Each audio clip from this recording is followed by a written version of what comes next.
مسیح یسوع کے بابرکت عظیم اور جلالی نام میں آپ سب کو سلام۔ میرا نام پاسٹر شارون ہے اور آج میں یروشلم ٹی وی کے پلیٹ فارم سے آپ کے ساتھ مخاطب ہوں۔ آج کے دن ہم خداوند کے کلام میں سے کرسمس کی خوشخبری کے بارے میں جانیں گے۔ جیسا کہ ہم سب جانتے ہیں کہ کرسمس کا دن قریب ہے اور پوری دنیا میں کرسچنز اس خوشی کو منا رہے ہیں، تو ہم یہ سمجھیں گے اور سیکھیں گے کہ کرسمس کی خوشخبری کیا ہے۔ کرسمس یقیناً خدا کی نجات اور امید کی کمپلیشن ہے۔ کرسمس کا پیغام وہ ابدی زندگی کا پیغام ہے، وہ ابدی نجات کا پیغام ہے جو میں آج آپ لوگوں کے ساتھ شیئر کرنے کو ہوں۔ اس کے لیے ہم دیکھیں گے خداوند کے پاک کلام میں سے متی کی انجیل، اس کا پہلا باب اور اس کی 22ویں آیت سے لے کر 25ویں آیت تک ہم دیکھیں گے۔ یہ سب کچھ اس لیے ہوا کہ جو خداوند نے نبی کی معرفت کہا تھا وہ پورا ہو کے دیکھو ایک کنواری حاملہ ہوگی اور بیٹا جنے گی اور اس کا نام امانویل رکھیں گے، جس کا ترجمہ ہے خدا ہمارے ساتھ۔ اگر ویسا ہی کیا جیسا خداوند کے فرشتہ نے اسے حکم دیا تھا اور اپنی بیوی کو اپنے ہاں لے آیا اور اس کو نہ جانا جب تک اس کے بیٹا نہ ہوا اور اس کا نام یسوع رکھا۔ آمین۔ ابھی ہم نے خداوند کے کلام میں سے دیکھا ہے، متی کی معرفت لکھی گئی انجیل میں سے اس پیشن گوئی کے متعلق جو یسوع مسیح کی پیدائش کے بارے میں کی گئی۔ اگر ہم اسی باب میں 18ویں آیت سے سٹارٹ کرتے ہیں تو ہم دیکھتے ہیں کہ یوسف جو کہ بدنی طور پر مسیح کا باپ تھا، اور مریم جو کہ بدنی طور پر یسوع مسیح کی ماں تھی، ابھی تک ان کی شادی نہیں ہوئی، ابھی تک وہ مریم کو اپنے گھر نہیں لے کر آیا تھا، اور خداوند کے کلام میں لکھا ہے کہ ابھی ان کی منگنی ہی تھی۔ اور ہم سب جانتے ہیں کہ وہ دونوں مذہبی طور پر یہودی تھے۔ اکثر ہم اس بات کو اگنور کر دیتے ہیں، اکثر ہم اس بات پہ توجہ نہیں دیتے، لیکن یہ بڑی ضروری بات ہے، یہ بہت اہم بات ہے کہ ہم جانیں کہ یوسف اور مریم کا مذہب کیا تھا۔ تو ان کا مذہب جوڈائزم تھا، وہ یہودی تھے مذہبی اعتبار سے، اور کسی یہودی کے لیے یہ بہت شرم کی بات تھی، چاہے وہ مرد ہے یا چاہے وہ عورت ہے، کہ شادی کے بندھن سے پہلے اس کی بیوی حاملہ پائی جائے۔ اس کا مطلب ہے کہ اس نے کسی شخص کے ساتھ زنا کا فعل کیا ہے اور اس زنا کے فعل کے نتیجہ میں وہ حاملہ ہے۔ تو یہ اس عورت کے لیے اور اس مرد کے لیے جس کے ساتھ اس عورت نے بیاہ جانا ہے بہت شرم کی بات ہے اور ڈرنے کی بات بھی ہے، کیونکہ خداوند کی شریعت میں اگر ہم دیکھتے ہیں تو احبار کی کتاب میں یہ حکم ہے کہ زانی اور زانیہ دونوں کو سنسار کیا جائے۔ تو اگر ہم شریعت کے لحاظ سے دیکھیں تو یقیناً مریم کو اس وقت پر سنسار کیا جانا تھا، اور یوسف جب اس بات کو جانتا ہے کہ مریم حاملہ ہے تو وہ ڈرتا ہے، وہ گھبراتا ہے کہ وہ مریم کو اپنے گھر نہ لے کر آئے۔ لیکن خداوند اسے کلام کرتا ہے، خداوند کا فرشتہ اس کو خواب میں آ کر بتاتا ہے کہ جو کچھ مریم کے پیٹ میں ہے وہ روح القدس کی قدرت سے ہے، اور وہ یوسف کو بولتا ہے فرشتہ کہ تو اس کو اپنے ہاں لے آنے سے مت ڈر۔ اور خداوند کے کلام میں لکھا ہے کہ فرشتہ اس کو کہتا ہے کہ اس کے بیٹا ہوگا اور اس کا نام یسوع رکھنا، کیونکہ وہی اپنے لوگوں کو ان کے گناہوں سے نجات دے گا۔ یقیناً یہ کرسمس کی بہت بڑی خوشخبری ہے کہ یسوع مسیح اس دنیا میں اس لیے آیا تاکہ وہ لوگوں کو گناہوں سے نجات دے، مخلصی دے۔ اور ہم دیکھتے ہیں کہ یوسف جیسے ہی فرشتہ کی یہ بات سنتا ہے تو وہ دلی طور پر قائل ہو جاتا ہے اور وہ مریم کو اپنے گھر لے آتا ہے۔ آج جو کوئی اس خوشخبری کو سنتا ہے اس کے لیے ضروری ہے کہ وہ اس بات پر قائل ہو کہ یقیناً یسوع ہی نجات دینے والا شخص ہے، یسوع کی وسیلہ سے ہی نجات ہے۔ یوسف اس خوشخبری پر ایمان لے آیا، اور یقیناً ایک یہ شرم کی بات تھی کہ اس کے گھر میں وہ عورت جس سے ابھی اس کا نکاح بھی نہیں ہوا، جس کے ساتھ ابھی وہ رشتہ ازدواج میں بندھا بھی نہیں گیا، حاملہ ہے، لیکن وہ شرمایا نہیں، وہ اس کو اپنے گھر لے آیا، کیونکہ وہ جان گیا تھا فرشتہ کے ذریعے کہ جو اس کے پیٹ میں ہے اس کے ذریعے سے نجات۔ آج مسیح ہوتے ہوئے بھی ہم نے بھی شرمانا نہیں، گھبرانا نہیں، بلکہ یسوع مسیح کو قبول کرنا ہے، اس کی نجات کو، اس کی قدرت کو اپنی زندگی میں قبول کرنا۔ یہ کرسمس کا پیغام ہے، یہ خوشخبری ہے۔ جس آیات پہ ابھی ہم غور کریں گے وہ میں نے آپ کے سامنے پہلے بھی پڑھی، وہ یسایہ نبی کی معرفت ایک پیشن گوئی جو کہتی ہے، دیکھو ایک کنواری حاملہ ہوگی اور بیٹا جنے گی اور اس کا نام ایمینویل رکھیں گے، جس کا ترجمہ ہے خدا ہمارے ساتھ۔ آج ہم اس پر غور کریں گے۔ اس پیشن گوئی کو میں نے بہت دفعہ سنا، بہت دفعہ چرچز میں یہ پیشن گوئی پڑھی جاتی ہے، لیکن بہت سارے لوگ اس کے مفہوم سے واقف نہیں ہوتے۔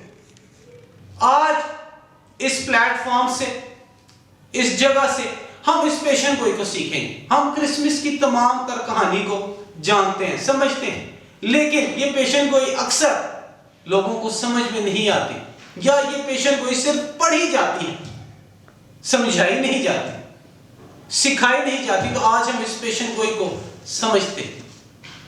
سب سے پہلی بات کہ ایک کنواری کا حاملہ ہونا ہی بہت بڑا معجزہ ہے۔ ایک کنواری کا حاملہ ہونا بہت بڑا معجزہ ہے۔ آج کی دنیا میں شاید سائنس کے ذریعے سے ایسی کوئی چیز اچیو کی جا سکتی ہے، لیکن آج سے 2000 سال قبل کسی کنواری کا حاملہ ہونا ایک بہت بڑا معجزہ ہے جو کسی مرد کو نہیں جانتی۔ اس کا حاملہ ہونا ایک بہت بڑا معجزہ ہے۔ اسی لیے میں نے کہا کہ کرسمس کی جو امید ہے، جو خوشخبری ہے، وہی ہماری زندگیوں میں بہت بڑا معجزہ ہے۔ یسوع مسیح کا اس دنیا میں مجسم ہو کر آنا ہی ہماری زندگیوں کے لیے ایک بہت بڑا معجزہ ہے۔ اور یہ معجزہ شروع ہوتا ہے جب مقدسہ مریم کنواری ہے اور حاملہ ہوتی ہے۔ خداوند کی قدرت کے ذریعے سے وہ حاملہ ہوتی، اور ہم دیکھتے ہیں کہ فرشتہ کہتا ہے کہ وہ بیٹا جنے گی اور اس کا نام ایمینویل رکھا جائے گا، جس کا مطلب ہے خدا ہمارے ساتھ۔ تو ہم دیکھتے ہیں کہ یسایہ نبی کے صحیفے میں اس کے 7ویں باب اور اس کی 14ویں 15ویں آیات یہی کہتی ہیں کہ دیکھو ایک کنواری حاملہ ہوگی اور بیٹا جنے گی اور اس کا نام ایمینویل رکھیں۔ اور ہم دیکھتے ہیں کہ متی بھی اسی چیز کو کوٹ کرتا ہے۔ تو سب سے پہلے دیکھیں کہ یہ خدا کا کتنا بڑا معجزہ ہے۔ پہلا معجزہ یہ ہے کہ ایک کنواری حاملہ ہوئی ہے، بغیر کسی مرد کو جانے وہ حاملہ ہوتی ہے۔ اور دوسرا معجزہ، جیسے میں نے اس سے پہلے ذکر کیا تھا کہ ہم اکثر اس چیز کو نظر انداز کر دیتے ہیں کہ اگر شریعت کے طور پر دیکھا جاتا تو مریم جو کہ اس وقت حاملہ ہے اس کو تو سنسار کر دینا چاہیے، کیونکہ ابھی وہ شادی کے بندھن میں بھی نہیں، ابھی وہ یوسف کے ساتھ اس کا جسمانی ملاپ بھی نہیں ہوا اور وہ حاملہ پائی گئی ہے۔ تو شریعت کے لحاظ سے، احبار کی کتاب میں اگر ہم دیکھیں گے تو اس کے لحاظ سے تو موسوی شریعت میں تو زانیہ کی سزا ہے کہ اس کو سنسار کر دیا جائے۔ تو دوسرا سب سے بڑا معجزہ یہ ہے کہ ایسا خدا نے ٹائم چوز کیا، ایک ایسا وقت چوز کیا مسیح کی پیدائش کے لیے، مسیح کی ولادت کے لیے، کہ مریم کو اس وقت میں سنسار نہیں کیا جا سکتا۔ آج بہت سارے لوگ اس حقیقت سے واقف نہیں، اور اس پیغام کا مقصد بھی یہی ہے کہ آپ اس حقیقت سے واقف ہو سکیں۔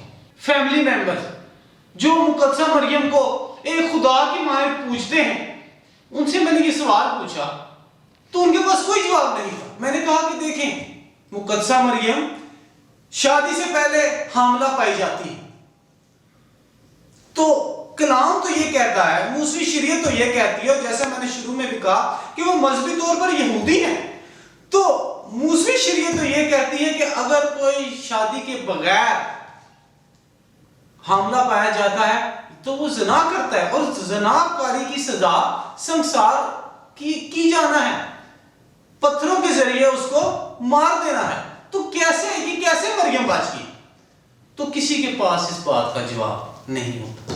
وہ صرف کیونکہ ان کو سکھایا نہیں گیا، ان کو بس سکھایا گیا کہ یہ مریم ہے، اس کو پوجو، لیکن وہ جانتے ہی نہیں، خدا کے کلام سے واقفیت ہی نہیں رکھتے کہ خدا کے کلام میں کتنی قدرت. اور ہم آج یہی سیکھ رہے ہیں. آپ سننے والوں کے لیے ایک بہت بڑی بلیسنگ ہے جو اس بات کو سمجھیں گے کہ مریم سنسار کیوں نہیں کی گئی. وہ اس لیے سنسار نہیں کی گئی کیونکہ اس وقت یہودی رومیوں کے ماتحت تھے. وہاں پر جو حکومت تھی وہ رومیوں کی تھی. اگر یہودیوں کی ہوتی تو یقیناً مریم سنسار کر دی جاتی، اور جب مریم سنسار کر دی جاتی تو خدا کا یہ بہت بڑا معجزہ، یہ کرسمس، یسوع مسیح اس دنیا میں نہ آتا اور یہ کرسمس ہم نہیں منا رہے ہوتے. تو دوسرا سب سے بڑا معجزہ ہے ٹائمنگ، کہ خدا نے ایسا وقت چنا کہ وہ مقدسہ مریم اس وقت پہ حاملہ ہوئی جب اس کو سنسار نہیں کیا جا سکتا. کیونکہ اگر یہودی اس کو سنسار کرتے تو وہ اپنی گورنمنٹ، اپنی حکومت کے خلاف جاتے، جیسا آج ہم پاکستان میں دیکھتے ہیں. ہم پاکستان میں رہتے ہوئے مسیحی ہیں، ہم کلام کی حقیقتوں کو، اس کے قاعدوں کو مانتے ہیں، جو کلام سکھاتا ہے اس کو مانتے ہیں، لیکن ہم کس قانون کے تحت ہیں؟ ہم ہیں اسلامی جمہوریہ پاکستان کے قانون کے تحت.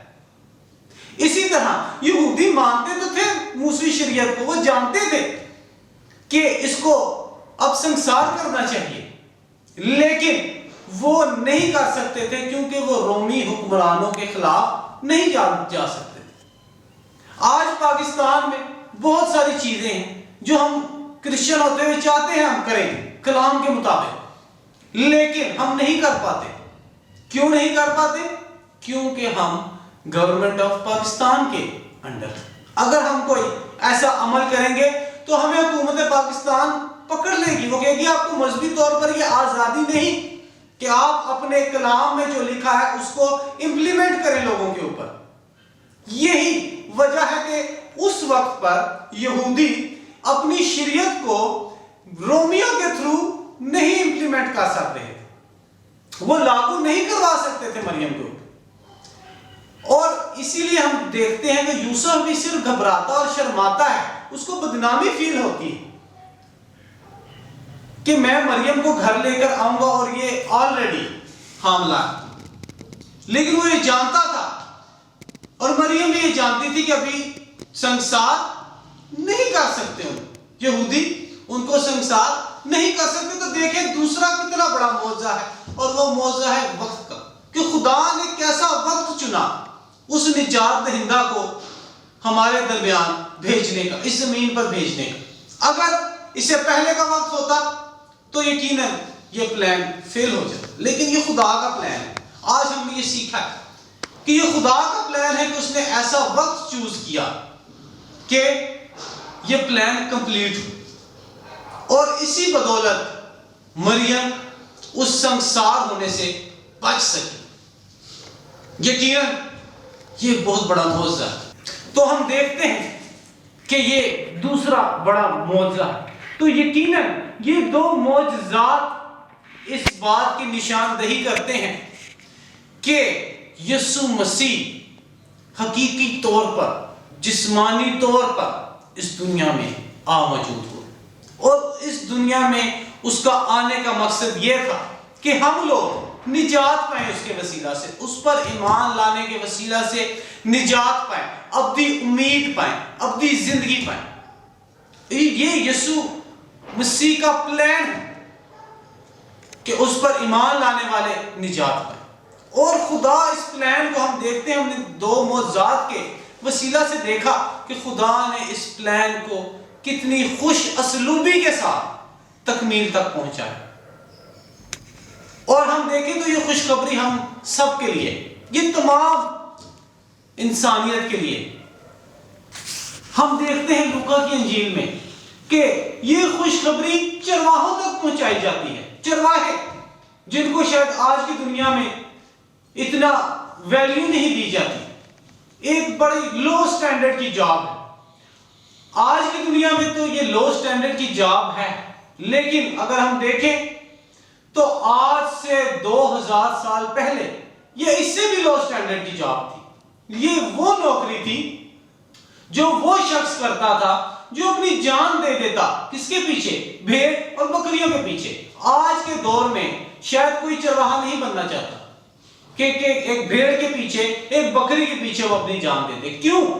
کیونکہ جب کوئی چرواہا ریوڑ کی ذمہ داری سنبھالتا ہے تو وہ اس ریوڑ کی جان کی ذمہ داری بھی سنبھالتا ہے.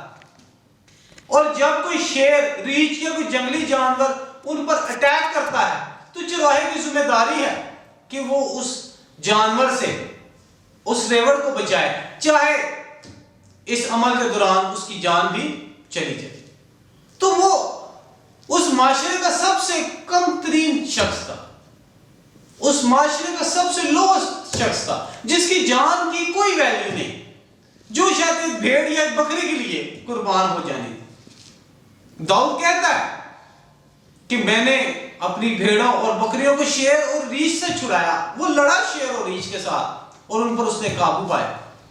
تو چرواہے کا یہ کام ہے کہ جب وہ جنگلی جانور کو آتے دیکھتا ہے اور اپنے ریوڑ کو مصیبت میں دیکھتا ہے تو وہ اس کے ساتھ لڑے گا. اور ہر کوئی داؤد کی طرح طاقتور یا زور آور نہیں ہے. خدا کی طرف سے اس کو ایسی طاقت یا زور نہیں دیا گیا کہ وہ شیر اور ریچھ کو بھی مار دے. تو کیا ہوگا کہ وہ شیر یا ریچھ اس چرواہے کو مار ڈالے گا، ایک بکری کے عوض یا ایک بھیڑ کے عوض. تو یہ اس زندگی کی امپورٹنس ہے. اور یہ خوشخبری ان لوگوں تک پہنچائی جاتی ہے کہ تمہارے لیے آج ایک منجی پیدا ہوا.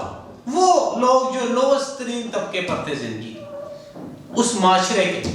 تو آج ہمارے لیے بھی یہ سوچنے کی بات، سمجھنے کی بات کہ یہ خوشخبری ہمارے لیے، ہم جو نا امید ہیں، وہ چرواہے جو نا امید تھے، جو نہیں جانتے تھے کہ کسی بھی وقت کوئی جنگلی جانور، کوئی بھی شخص ان کے غول پر حملہ کرے گا، اور انہوں نے لڑ کے اپنے غول کو ان کے ہاتھوں سے بچانا اور اس عمل کے دوران ان کی جان جا سکتی.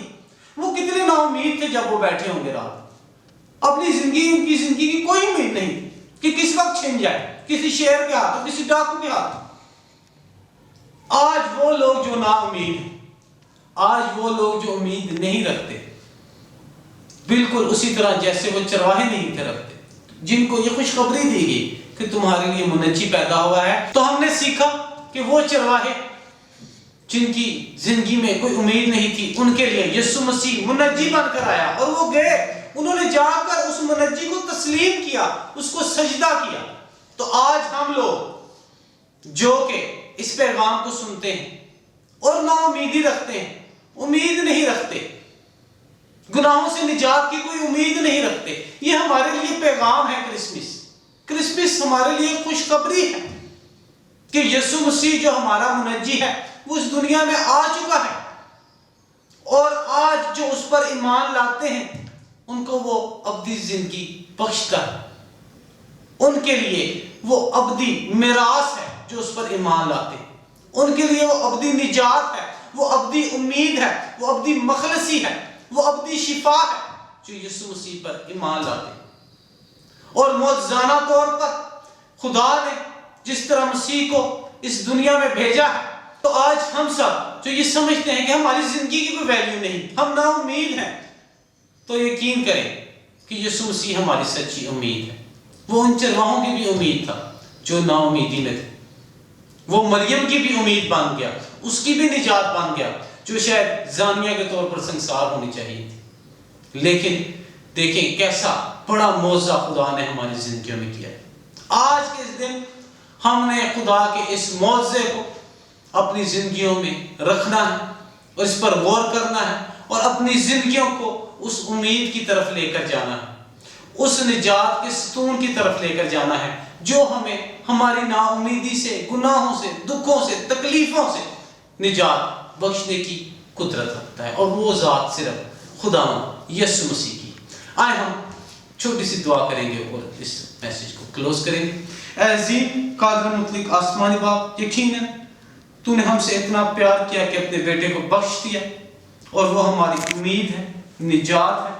اے آسمانی باپ، ہم اس پر ایمان رکھتے ہیں، تجھ سے دعا کرتے ہیں اس کے وسیلہ سے آسمانی باپ تو ہمیں اس ابدی میراث کا حصہ بنانا، اس پر ایمان لانے کے وسیلہ سے ہم اس ابدی میراث کا حصہ بنے جو تو نے ہمارے لیے چن رکھی۔ آمین۔ جتنے لوگوں نے اس میسیج کو سنا ہے، آپ سب کا بہت بہت شکریہ۔ اس چینل کے ساتھ جڑے رہیے گا تاکہ آپ خداوند کے کلام کو سیکھ سکیں اور اس کو سمجھ سکیں بہتر طور پر۔ اس چینل کو ضرور لائک کیجئے گا اور سبسکرائب کا بٹن ضرور دبا دیجئے گا تاکہ جب بھی کوئی نیا میسیج آئے تو وہ آپ لوگوں تک سب سے پہلے پہنچایا جا سکے۔